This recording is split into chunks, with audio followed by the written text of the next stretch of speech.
lang po. So, paano yung ano natin? Sa concern natin, yung vehicular accident. Ano po?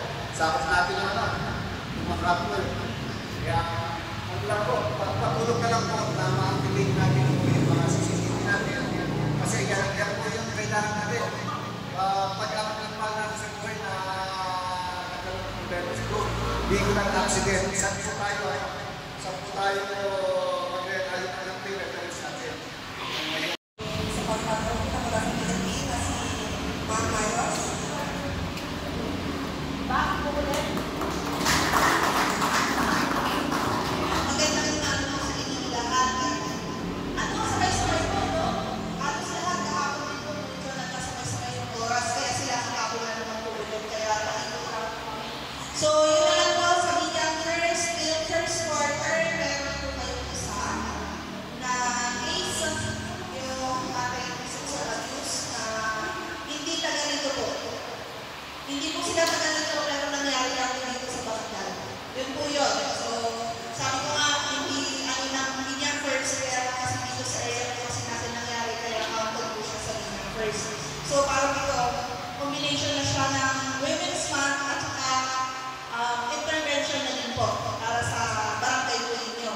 So, yung mga may anak po, yung mga ako ninyo, mga kamag-anak, pasabihan nyo lalo na sa social media. Diba sa ngayon po kasi uso kung sino lang pwede maka-check po nila, hindi po namin sila na-check.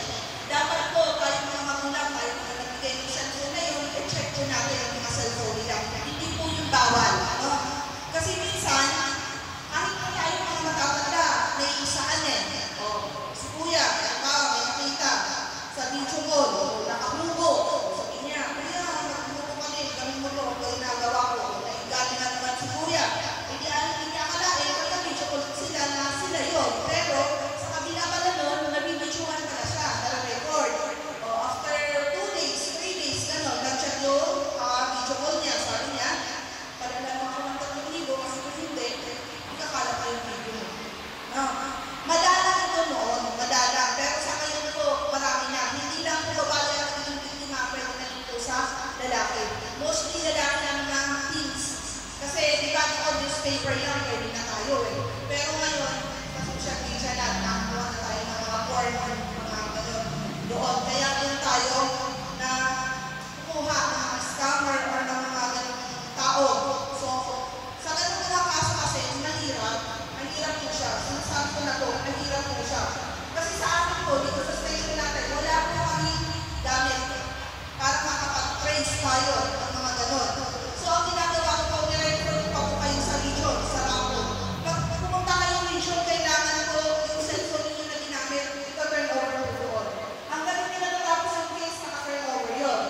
Pero malinis ang solusyon sa mga ganong pagkakataon, ang gagawin nyo po, i-block nyo po yung number, o kaya yung tao na yun sa Facebook, kung Facebook kayo inunta, o di naman kaya, pagpalit kayo ng cellphone ng number. Lahat po talaga ng SIM, email, kahit anong mga account po ninyo, burahin mo lahat yun. Hindi po pwede yun pa rin ang gagawin ninyo, burahin mo yung i-activate yung Facebook, gagawa rin ng bagong account, pero same ang number, mag-trace pa rin po yun. So, totally po, tatanggalin yung SIM, lahat ng account, makapalitan po. As much as possible, pati yung cellphone, magpalit na. Kaya lang sa cellphone na yun, huwag na po ninyong ibenta yun. Kasi, ma-recover na naman yun, halat na naman po ulit tayo. So, yun po yung kailangan natin gawin. Tapos, may huwag na po kayong bibili ng register na SIM card. Ikaw may mga SIM card na naka-register. Ang galing naman po mag-register ng SIM card. No, huwag na po kayong bibili ng mga ganun. Kaya Gcash na verified. Huwag na po kayong bibili nun. May cash po yun ha. Yung na-interrupt po sa may barangay ng boy na CICL or bata ang suspect natin, may cash po yun. Kasi nag-bebenta siya ng registered SIM. Hindi po pwede yun. At huwag na magbibili nun lalo paggamit sa business. Kasi pag ginamit na po yun, baka yung account ninyo tulad ng TikTok account, nakawan ninyo views ka, marami lang kita doon, at lang mag-shutdown yun. Kasi kukunin na nung may-ari talaga yung SIM. Kasi naka-register na kinuha nyo yun. So mag-ingat po tayo ngayon, lalo na sa paggamit sa social media. Tapos yung sa mga barangay, sa atin, pag may kliyente ang barangay, ang tawag na dahil sa barangay,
Kaya nga sa ngayon po, bawal naman po tayo mangilit kung ayaw po talaga. So lahat, mag-ingat na lang po tayo lahat. Alamin natin na kung hindi tayo sigurado sa ginagawa natin, magtanong tayo. Kaya nakabawal po, may inaano ako na batas, may nilalabag ako. Ganun po ba? Lalo po sa akin, nasa nagtatrabaho sa barangay. So yun lamang po sa mga kababalihan. Happy Women's Month po. Sana hindi kayo pinagluto, pinaglaba at pinaghugas ng sigan ng isang buwan.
barangay pala ang nag-iisip ko kasi sumilip lang po ako dito sa barangay Bundukan.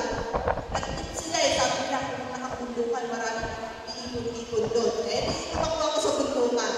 So yun, sa Bundukan, walang kaso, walang nagtutuloy. Hindi ko alam kung ginagawa ng club bakit hindi nagtutuloy. Nagkakabot ko ba rin nagkakaayos? Opo, nagkakaayos po kasi. Which is, yun naman po talaga ang pinakaunang rule ng barangay.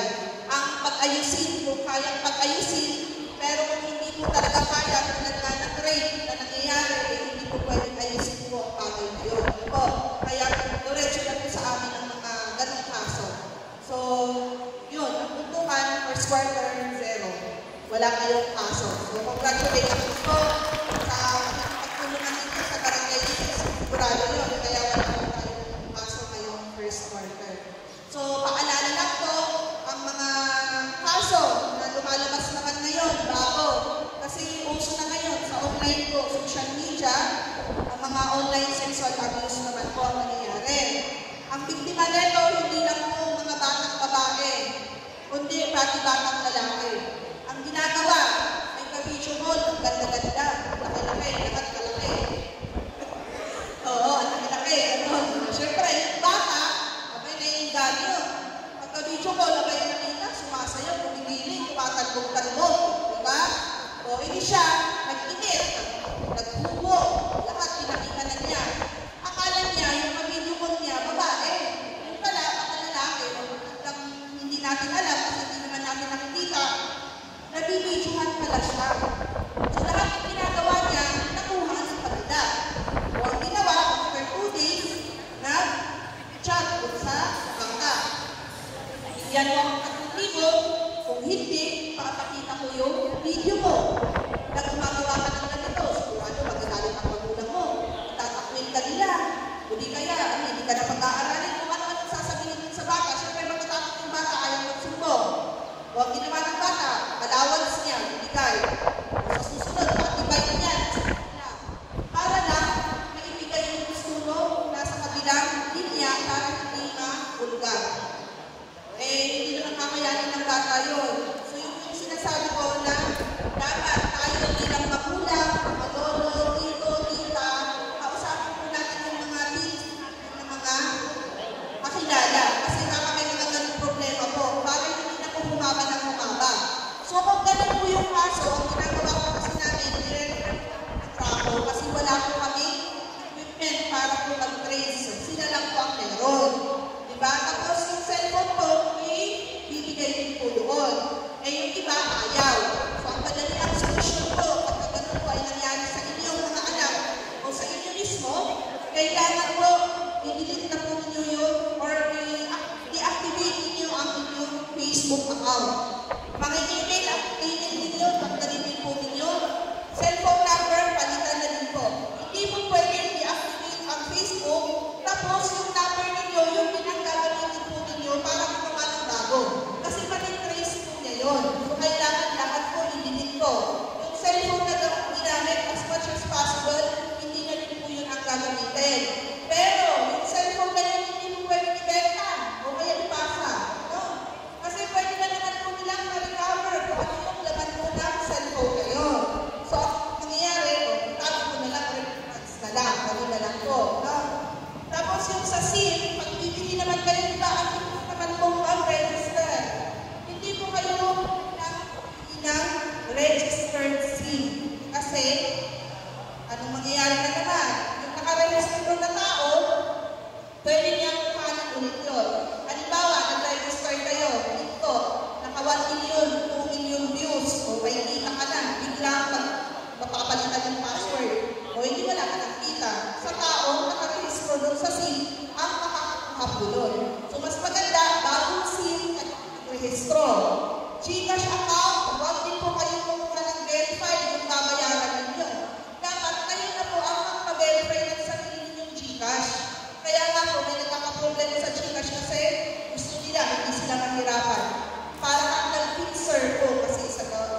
pinost mo pa. Pwede po kayong kasuhan doon. Kasi walang permission from the barangay at saka yung concerned na tao na i-post mo ninyo yung nangyayari. No? Tsaka yung sa mga, kasi matutulungan natin ngayon para kumita, para pag-usapan, maging viral ng video natin, video tayo ng video. Mag-ingat po kayo, may kasunod ha. Sa privacy act po natin, seryosohin po ninyo yun. No? Sa mga kuya ha, baka may matagpuan kayo sa loob ng kotse ha. Baka pupuntukan, baka nag-video, baka i-post pa ninyo. No, kayo na lang, kung ano nakita nyo, yun na lang pagkwentuhan nyo, pero huwag nyo nag-video ha. Pwede nyo video ha, as evidence, na natagpuan nyo sila doon, pero hindi po ninyo pwede ilabas. No, hindi pwede i-post yun. Pag sa inyo yun. At pag may ganun kayo nag-videohan sa cellphone ninyo, yung cellphone nyo, hindi na po pang-benta yan. Pang-tag na po yan, may nakuha ng something nyo, di ba? So, ingat-ingat po sa laman ng cellphone natin. Pag alam nyo na nag-picture kayo na nakahubad dyan, pag ninyo ibenta yung cellphone, o kaya ibigay sa mga anak nyo. Baka mamaya mawala ng anak, pa-recover. O makita pa yung mga pinakatago-tago dyan. Pwede nyo maputi.